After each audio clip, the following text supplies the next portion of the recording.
Boa tarde, pessoal. A choradeira dos recém-nascidos, informações sobre a saúde da mulher, eventos, histórias de nascimento. Tudo isso agora para você no Gravidinhas e Mãezinhas na TV. Cólicas dos recém-nascidos, elas existem mesmo? É só por isso que eles choram tanto? O que fazer? Saúde da mulher, o assunto de hoje é obesidade. Você vai saber como foi o evento organizado por mães empreendedoras com o apoio do nosso grupo. No relato de hoje, a história do primeiro parto humanizado hospitalar em Ribeirão Preto. Prepare-se! O bebê nasceu, foi para casa e aí começa. Já mamou, a fralda está limpa, a roupa está confortável, ele está agasalhado. Então por que chorar tanto? Ah, só pode ser cólica. É o que dizem a maioria das opiniões, mas há várias explicações sensatas sobre o choro dos recém-nascidos. Acompanhe na reportagem.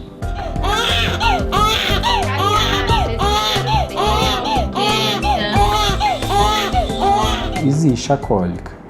Cada criança tem um limiar de dor.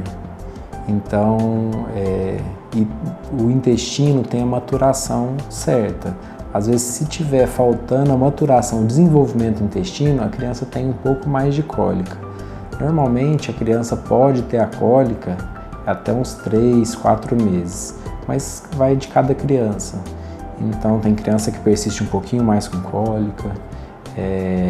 Lembrando que não é todo o choro da criança que é cólica. A cólica, a criança vai ficar com a barriguinha dura e começar a mexer perninha, braço, fica bem irritado. Os nossos bebês, eles nascem imaturos e prematuros, de uma forma geral, se a gente comparar ele com outros filhotes, né?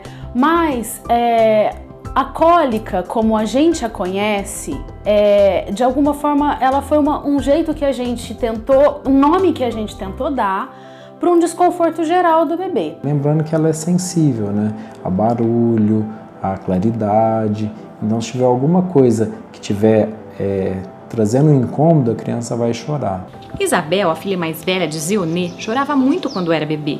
E o que não faltavam eram palpites sobre o motivo do choro e sobre possíveis remédios.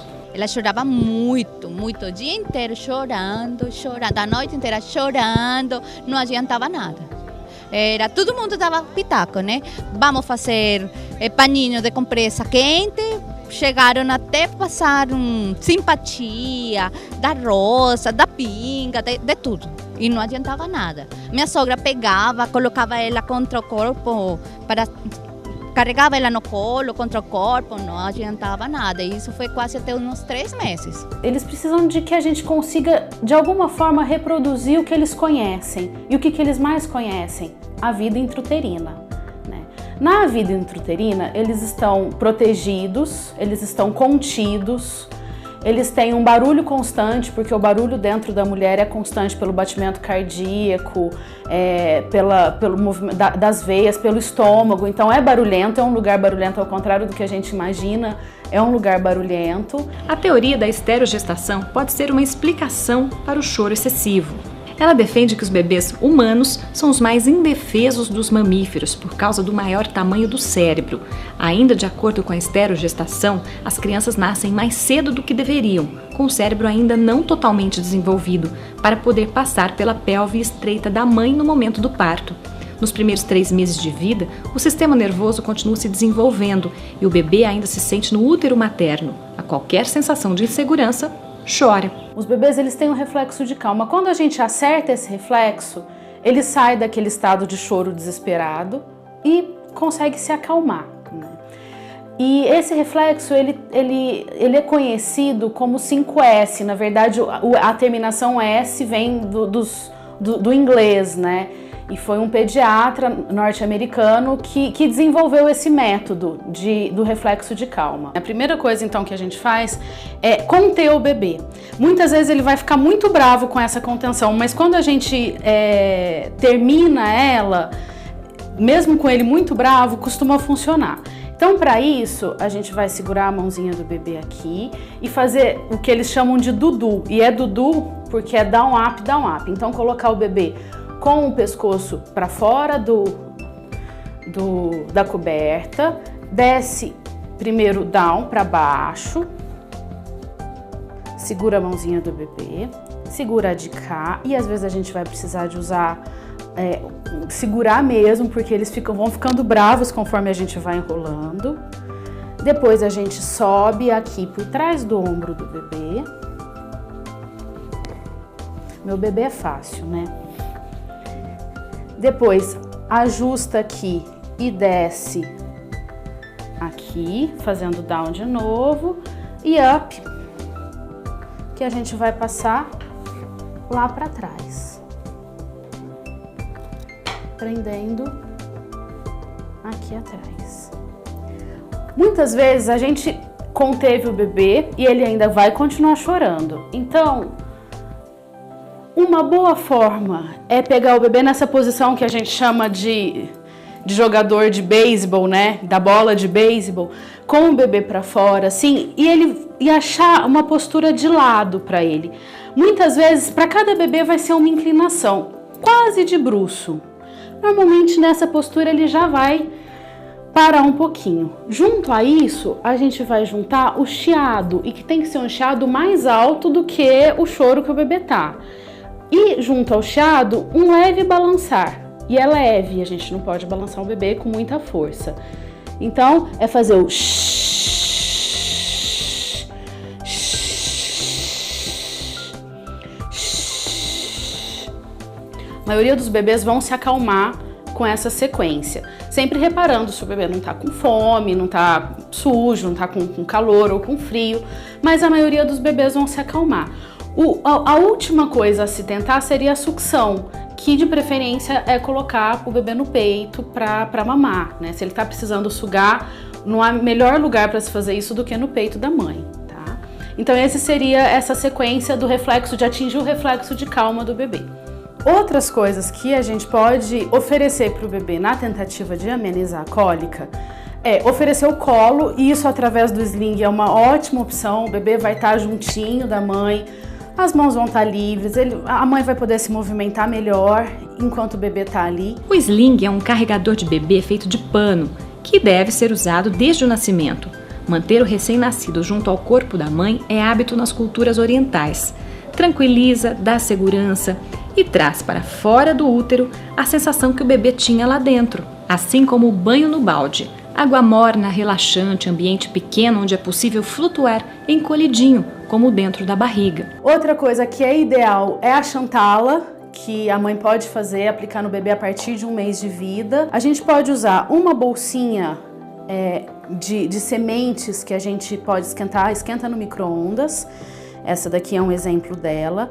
E com essa bolsinha quente, a gente vai colocar no abdômen do bebê, no baixo ventre do bebê, sempre com cuidado para que ela não fique muito quente. A semente ela é fácil de encontrar, sobretudo em sites da internet, já é algo bem fácil.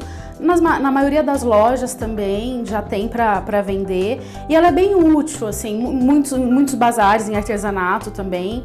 É facinho de encontrar, então acho que não tem problema não. E ela é muito útil tanto para o bebê quanto para a gente também na vida diária. A gente precisa ter mais paciência com os nossos filhos. O choro é a única forma do bebê se comunicar e também serve para que nós pais nos façamos uma pergunta: o que é de errado? Como é que eu posso fazer para tornar meu filho mais tranquilo, mais seguro? Então experimente essas técnicas mostradas na reportagem. E claro, se nada disso ajudar, é óbvio que é preciso procurar um pediatra para ver se o bebê não está com nenhum problema de saúde também.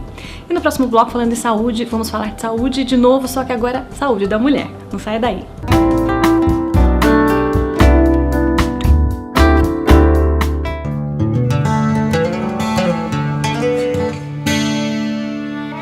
Atenção mamães, vocês sabiam que toda semana integrantes do grupo Gravidinhas e Mãezinhas se encontram no Parque Luiz Carlos Raia, em Ribeirão Preto?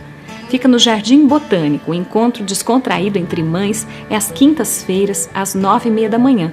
Você também pode fazer parte da turma, conversar, relaxar na sombra das árvores, trocar experiências, os bebês interagem e também adoram. É só levar uma canga para sentar no chão, também pode levar frutas, lanchinho e aproveitar a manhã agradável. Seja bem-vinda!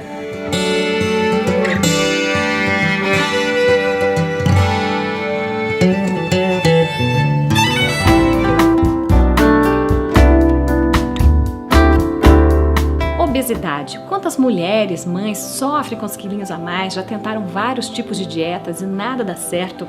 a doutora Flávia foi conversar sobre isso com uma endocrinologista.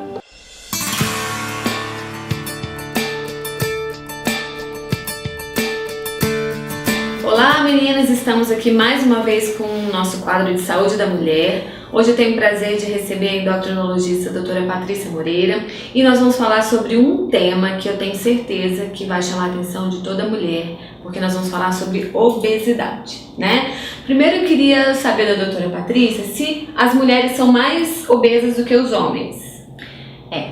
Obesidade é o mal do mundo moderno hoje, né?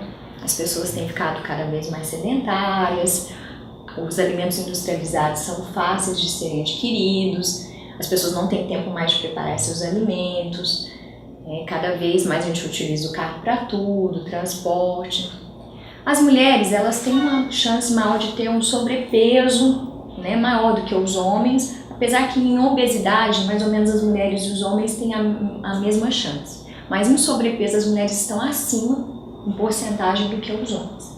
Agora, a chance de desenvolver sobrepeso e obesidade na mulher está associada a vários fatores, né?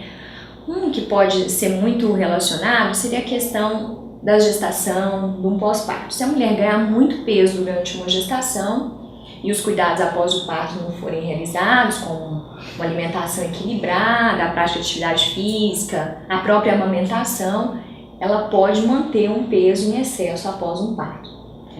Geralmente a gente deixa uma regrinha assim que para cada gravidez a mulher pode ficar 1 quilo acima do peso que ela tinha antes da gestação. Então se ela tiver 3 filhos, 3 quilos acima daquele peso. Mas vários fatores podem estar associados a esse ganho de peso na mulher, né? O uso de anticoncepcional, se for de altas dosagens, aqueles que eram usados antigamente, estavam associados com o ganho de peso. Hoje em dia as pílulas são uma quantidade mínima de hormônio, né? Mas às vezes a mulher precisa de usar hormônios por vários motivos, né? Por sangramentos abundantes, outros problemas ginecológicos, isso pode levar a ganho de peso sim. Lembrar que a menopausa é uma época da mulher, o climatério, em que o ganho de peso está mais do que comprovado, né? O metabolismo cai muito nessa fase. Se a mulher não cuidar mais da alimentação e dos exercícios, ela pode ganhar mais peso sim. Então, a mulher, devido aos hormônios, né, essas alterações que acontecem ao longo da vida dela, ela pode ter uma chance maior de ganhar peso. E como que a mulher pode saber se ela realmente está acima do peso ou já obesa? Bem, existe uma continha rápida e fácil, né, que é o cálculo do índice de massa corporal. Esse é o cálculo que a gente faz geralmente nos consultórios, né, em que você vai medir seu peso e sua altura e pegar o peso e dividir pela altura ao quadrado. Geralmente as mulheres têm que ter entre 18,5 e 25 kg por metro quadrado nessa continha. Se ela tiver entre 25 e 30 é sobrepeso e acima de 30 obesidade. Esse é um índice fácil, existem outras técnicas, mas é o mais fácil para a gente calcular no dia a dia. E ela deve procurar um médico só quando ela estiver já obesa? Quando que a mulher deve procurar? A mulher, sempre que ela tem um peso ideal e que esse peso já esteja aumentando, o ideal é que ela procure ajuda o mais rápido possível, né? Principalmente já na fase de sobrepeso, não deixar chegar na fase de obesidade. Nessa fase de sobrepeso já aumenta muito a chance de outras doenças associadas à obesidade. Pressão alta, diabetes, colesterol alto, né? Com a idade, problemas nas articulações, então não deve se ficar obesa para procurar ajuda. Isso é importante falar, né, doutora Patrícia, porque a gente acha que o problema da obesidade é só a parte estética, né, de você estar fora dos padrões sociais, mas na verdade o mais importante é a questão de saúde mesmo, as doenças que estão relacionadas, né? Nem todo obeso, ele é doente, né, a gente tem que lembrar que a obesidade só pode ser o excesso do peso. Mas o problema são as doenças associadas com a obesidade, né? Então a gente tem que lembrar sempre disso, não é só estética, existem as doenças associadas à obesidade. E a gente vê muito, a gente sabe obviamente que para perder peso tem que fazer atividade física, tem que ter um controle de alimentação. E quando que são necessários outros recursos, medicações, cirurgias? Isso a gente tem que lembrar que obesidade não é só porque a pessoa come muito. Né? Existem várias alterações que podem levar uma pessoa a ficar obesa. Né? Hoje se sabe que tem problemas quanto à saciedade, outros problemas na alimentação que esteja envolvido um acúmulo maior de energia com aquele alimento que você come. Então, as pessoas que não conseguem perder peso ou manter o peso com exercício e dieta, ela deve procurar ajuda, porque muitas vezes a gente pode identificar algum problema maior. As medicações, elas são indicadas principalmente quando a paciente já tem obesidade. Né? No caso do sobrepeso, uma indicação seria dieta e exercício mesmo. Hoje nós temos poucas medicações disponíveis, né? Há mais de um ano o governo tirou as principais medicações para o tratamento da obesidade, que eram as anfetaminas. A gente não tem mais disponível isso no mercado. Então há poucas medicações no momento. E essa moda de cirurgia, a gente vê todo mundo fazendo cirurgia bariátrica ou colocando balão intragástrico, isso é para todo mundo mesmo? Não, o balão, muitas vezes, a indicação dele é para um paciente que esteja muito acima do peso, que tem indicação de cirurgia, e a cirurgia é indicada geralmente quando esse índice de massa corporal está acima de 40, ou acima de 35 e tem alguma doença que não esteja controlada, como a pressão e diabetes. E o balão é indicado antes da cirurgia para o paciente perder um pouco do peso e em uma condição melhor para uma cirurgia. Mas muitas pessoas têm colocado isso de forma a perder o peso que está em excesso e depois retira o balão. O balão só pode ficar com a pessoa durante 6 meses. É colocado para endoscopia e depois retirado. Não tem risco para a pessoa, né? Só que está sendo usado de forma indiscriminada. Já a cirurgia tem todos os riscos após a cirurgia. Uma boa parte do estômago e do intestino deixa de funcionar. E com isso vem deficiências nutricionais importantes, a pessoa tem que ter um segmento para o resto da vida. Então a cirurgia ela deve ser bem indicada e quando bem indicada tem um grande benefício na melhora da qualidade de vida do paciente também. Então, doutora Patrícia, a mensagem final que a gente pode deixar para as mulheres que estão em casa é de antes de chegar nesse nível de precisar de tratamentos mais agressivos, como tratamentos cirúrgicos, ela está procurando ter uma alimentação, uma atividade física. O que você pode dar de dicas para as meninas que estão em casa para evitar que cheguem nesse ponto?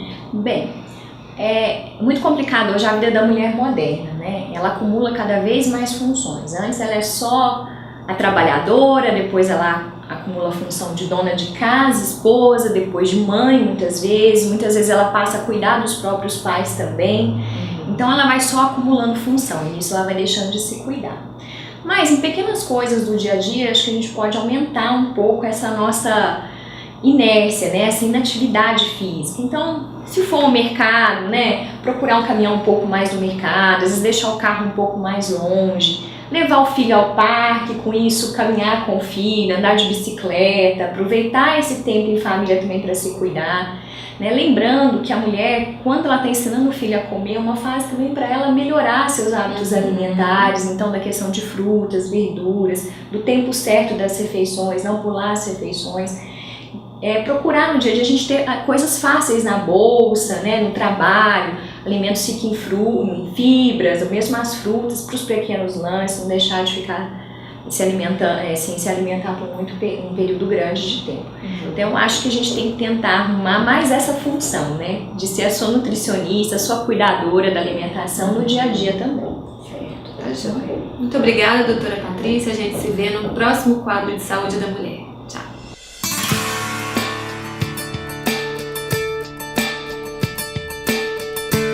O Gravidinhas e Mãezinhas apoia totalmente o trabalho de mães que fazem de tudo para prosperar sem abrir mão da criação dos filhos. Nós participamos do primeiro encontro de mães empreendedoras de Ribeirão Preto. Veja as fotos. O evento organizado pela comunidade Maternas Criativas foi no Shopping Iguatemi. Instituições como Sebrae e Senai também estiveram presentes. Mães de Ribeirão Preto assistiram palestras de incentivo ao empreendedorismo. Empresárias de sucesso vieram contar suas histórias de como começaram, as dificuldades e a reviravolta na vida com os filhos e novos desafios pela frente. O encontro também contou com espaço para as crianças, com brinquedos e contação de histórias. O primeiro parto natural humanizado hospitalar aqui em Ribeirão Preto completou 1 ano. E será este o relato depois do intervalo. Não saia daí.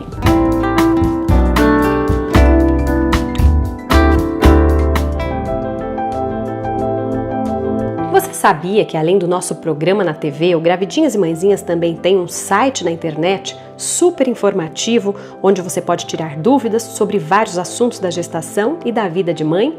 Basta pesquisar por assunto.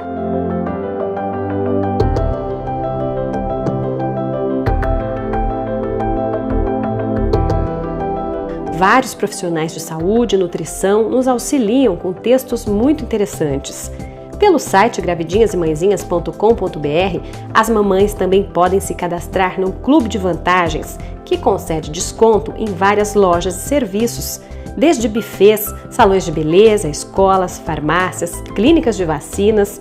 É só pagar uma anuidade de R$ 50 e aproveitar as compras com economia.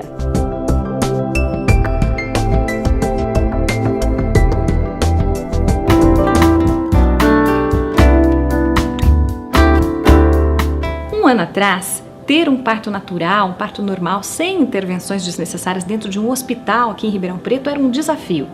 O nascimento do segundo filho de Andréia veio para romper essa barreira e incentivar outras mães a procurar a melhor forma de nascimento para os filhos. E é essa história que a gente vai ouvir agora no relato de parto.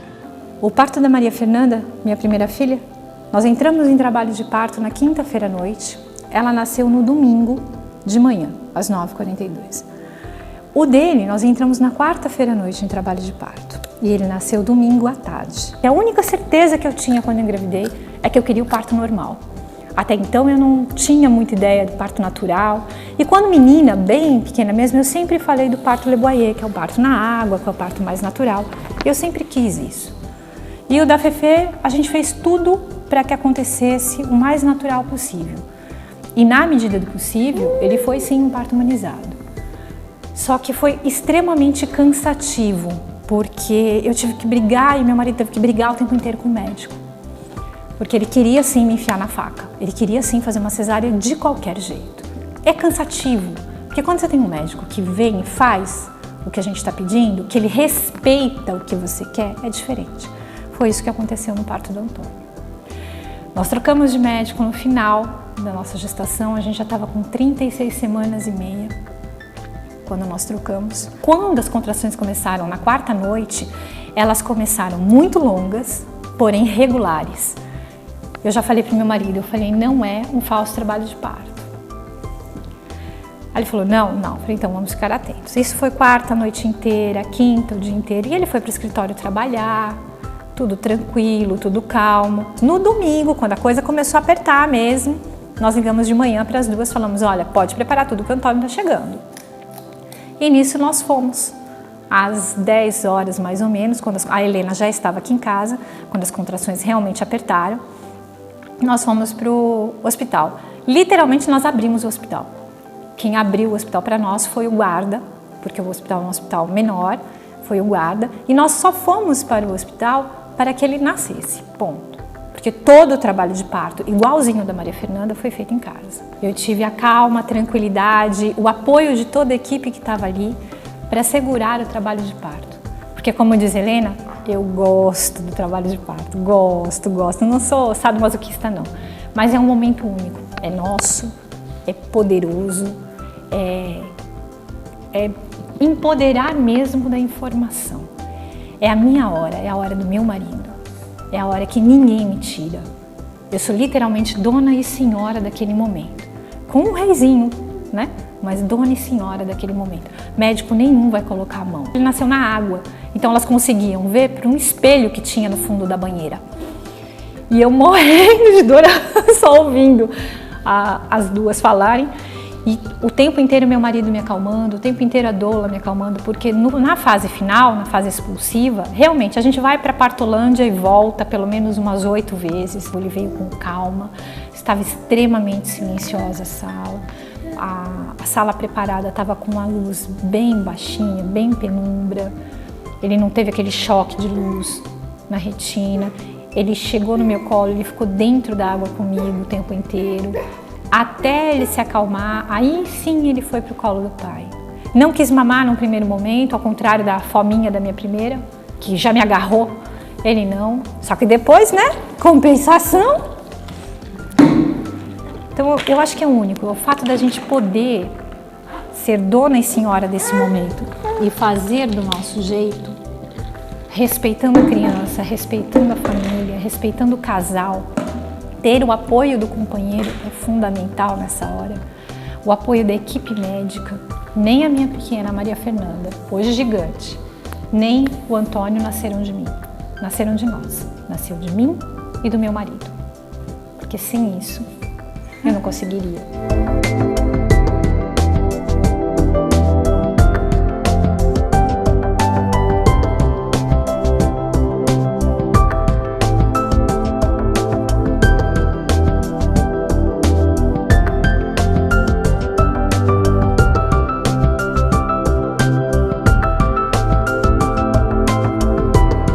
Gostaram? Esse foi o Gravidinhas e Mãezinhas na TV de hoje. Sábado que vem eu volto. Tchau, tchau!